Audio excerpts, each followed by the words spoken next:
সরো এখান থেকে। মনে হয়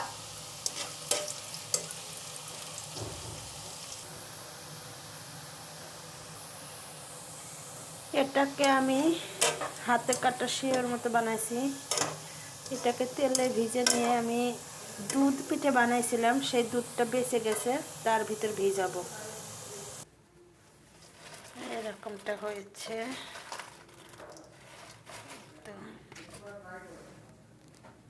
এটা ইচ্ছে করলে এরকম ভাবেও খাওয়া যাবে এমনিতেই। এটা এখন এটাকে দিয়ে দিলাম, দুধের ভিতর দিয়ে দিলাম, দিয়ে নাড়াচাড়া করে নিলাম। এটা এখন আস্তে আস্তে ভিজবে, যখন ভিজবে তখন খাবো। এই তো এটা ভিজে যাবে, এই যে দেখে কেমন হয়।